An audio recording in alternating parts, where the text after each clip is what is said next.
Salut, c'est Andrzej. Je pourrais être un peu ému, mais je ne le serai pas. Mais j'ai de très bons souvenirs et j'ai vraiment chaud au cœur quand je pense à Honda. La Hornet, elle a été absente pendant un certain temps et maintenant la nouvelle Honda Hornet est de retour. Pourquoi ai-je chaud au cœur? Parce que la Hornet a été ma première grosse moto après la 125. Je voulais une machine qui me permettrait de faire vraiment beaucoup de choses. Au début, je voulais une sportive.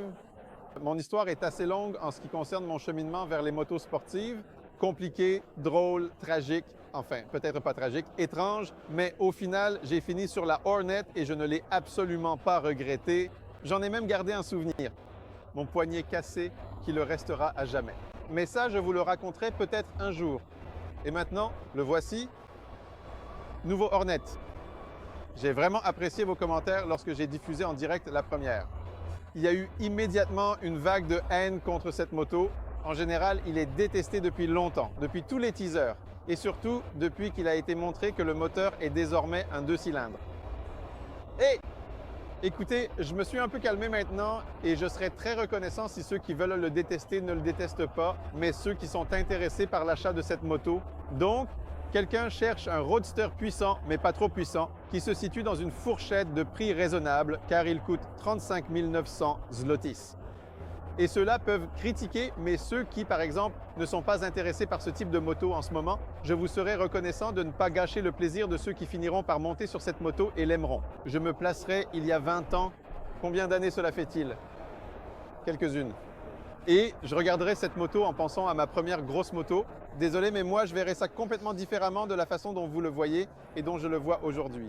Pour moi, maintenant, je regarde ça et je me dis, bon, encore un autre roadster Honda qui ressemble à tous les autres roadsters Honda. Mais si je me mets à la place de moi-même à 18 ans et que je regarde ça avec cette suspension, avec ce moteur, avec le fait qu'ici, il y a une surpiqûre et pas juste une simple selle, parce que je n'étais pas fan du look de mon Hornet, je l'ai juste choisi un peu de façon pragmatique. Eh bien, désolé, moi j'aurais été, oh mon Dieu, j'aurais adoré, parce que comment ne pas aimer une moto qui est légère? Elle pèse avec le plein 190 kg. Puissante, étonnamment puissante, parce que la 750 bicylindres fait 92 chevaux, si je me souviens bien, mais jusqu'à 75 Nm. Et maintenant, attention, l'ancien Hornet avait 100 chevaux, si je me souviens bien du mien. Et le couple était de 63 newtons, donc on a plus de newton-mètres, un peu moins de puissance. Mais attention maintenant, le plaisir, j'ai acheté le Hornet parce qu'il me garantissait du plaisir. Là-bas, il y avait un moteur sportif dans une carrosserie de Naked qui ne me limitait pas. Je faisais tout, même du tout-terrain avec cette moto. Mais ce qui m'intéressait le plus à l'époque, c'était simplement de m'éclater dans toutes les conditions possibles. Et autrefois, on s'éclatait un peu différemment parce qu'on pouvait faire monter ces moteurs dans les tours, on roulait beaucoup plus vite dans les rues, on roulait beaucoup plus vite partout, tout simplement. Et cette moto, je l'ai vraiment malmenée, mais pour en tirer quoi que ce soit, je devais toujours rouler à haut régime et pour la lever sur la roue arrière, en première ou en deuxième, il fallait toujours la pousser dans les tours ou jouer avec les rapports. Ce sera complètement différent ici. Oui, 2 cylindres représentent une économie par rapport à 4 pour la production, pour l'euro, etc. Blablabla. Mais au final, quand il s'agit de s'amuser sur une moto, 2 cylindres ne sont pas mauvais. En fait, ils sont très bons. Parce que c'est comme ça, tu as la poignée de gaz ici, tu veux que ça bouge, tu fais juste ça et ça réagit tout de suite. Ce n'est pas comme si tu donnais des gaz. Tu attends que le régime monte et ensuite ça roule et accélère. Non, là c'est immédiat. C'est simplement une configuration à 270 degrés, c'est-à-dire la caractéristique. D'accord, pour généraliser un peu plus, c'est un peu comme les arbres à cames, mais surtout cette moto nous donne tout de suite ce que l'on veut. N'est-ce pas? À mon avis, pour commencer, une moto 4 cylindres est toujours une super idée, car j'en ai déjà parlé plusieurs fois, ne serait-ce qu'à propos de la CBR. Comment faire? La CBR 400, la 650 ou la CB 650R. C'est super parce qu'elle délivre la puissance en douceur. Tu peux la doser comme tu veux, mais ces motos sont géniales. Comme je l'ai toujours dit, pour apprendre, elles offrent beaucoup de possibilités. Mais si quelqu'un a besoin d'émotion, n'est-ce pas? Tout de suite. Et c'est pour ça que tant de gens montaient autrefois sur des monocylindres ou cherchaient un bicylindre pour pouvoir accélérer sans avoir à monter dans les tours. Tu ouvres simplement les gaz. En ce qui concerne le plaisir, désolé, mais je ne vois pas comment le Hornet ne pourrait pas procurer ce plaisir. D'ailleurs, je vais bientôt le tester. Mais pour que ce ne soit pas complètement mignon, enfin en fait pour moi c'est adorable. Regardez ça. Ça, mais ça me fait... Je suis tout simplement charmé. Ça me fait plaisir. La même pompe de frein se trouvait sur le mien. Mon modèle était probablement un Hornet de 1998, encore avec une roue avant de 16 pouces. La pompe de frein était tout simplement identique, c'est exactement la même. Les durites de frein étaient les mêmes. Par contre, les étriers étaient bien pires sur le mien. Ça, c'est sûr, celui-ci freine beaucoup mieux et la suspension fonctionne aussi bien mieux parce que sur le mien, c'était vraiment du toc. Et c'est aussi ce qui fait que ce Hornet, il me semble en tout cas, devrait bien rouler parce qu'il a une suspension SFF BP. Donc, fourche à fonction séparée, c'est-à-dire qu'un côté gère la compression, l'autre gère la détente, mais surtout, c'est une fourche à gros piston, ce qui veut dire qu'à l'intérieur, on a une vraie suspension correcte et pas une passoire, comme le dit joliment Łukasz Wieczorek de LTD34, parce qu'une passoire, c'est juste un tube dans un tube avec quelques petits trous et on appelle ça de l'amortissement, une suspension avec une force d'amortissement. Ici, nous avons une suspension arrière normale avec un système de biellette comme il se doit. Le cadre en acier est très fin et délicat. Mon précédent avait aussi un cadre en acier, mais de type dorsal. Ici, c'est bien mieux conçu.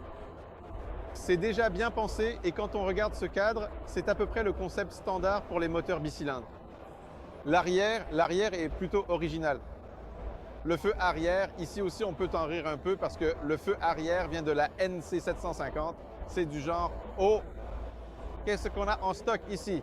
Oh, on a un feu de NC, je crois que c'est celui de la NC, en tout cas ça y ressemble. Alors on va mettre ce feu-là. Mais c'était pareil sur la mienne, parce que sur la mienne, il y avait un seul feu. C'était le même que sur la CBR 1100XX. Et à l'avant aussi, c'était pareil. Peut-être que le feu de la CB500 est un peu différent au niveau du carénage. Probablement, oui. Mais regardez, si on la regarde de près, elle n'est pas si mal que ça. Je trouve ces fourches rouges un peu bizarres, mais je sais que ce sont les fourches et que la couleur du cadre est assortie au rouge et au noir. La version argentée et jaune aura des fourches noires ou argentées et un cadre noir, donc pas de souci si quelqu'un n'aime pas ça. Le silencieux central, et ça c'est quelque chose qui... Regardez. On peut se plaindre, mais quelque chose de cool a été fait ici. Il n'y a pas de boîte énorme et LED ici, juste un petit silencieux central d'apparence soignée. Donc si la moto roule sur une seule roue, elle ne sera pas moche. Changement de vitesse rapide, je n'ai aucune idée si c'est vers le haut ou vers le bas. Je veux dire, est-ce que ça fonctionnera aussi vers le bas? Vers le haut, c'est sûr, mais c'est certainement quelque chose d'accessoire. Tout comme on peut voir la housse de selle, contrôle de traction, réglage de la force de frein moteur et réglage de la puissance, 3 modes de conduite plus un mode personnalisable par l'utilisateur et désolé. À mon avis, c'est bien. Je sais déjà, c'est dommage qu'il ne soit pas possible de désactiver l'ABS, mais je trouverai un moyen. Mais le fait que nous puissions désactiver complètement le contrôle de traction, mais en même temps, si besoin, vous savez, il y a des petits joysticks ici et tout. Pour les débutants, ou si tu veux rouler en toute sécurité, tu as le contrôle de traction activé. Si tu veux t'amuser un peu et faire le malin, tu désactives simplement le contrôle de traction et tu fonces. On voit qu'il y a eu des gens qui se sont donné du mal parce qu'il y a des petits détails sympas, comme vous savez, le logo du frelon, il est là.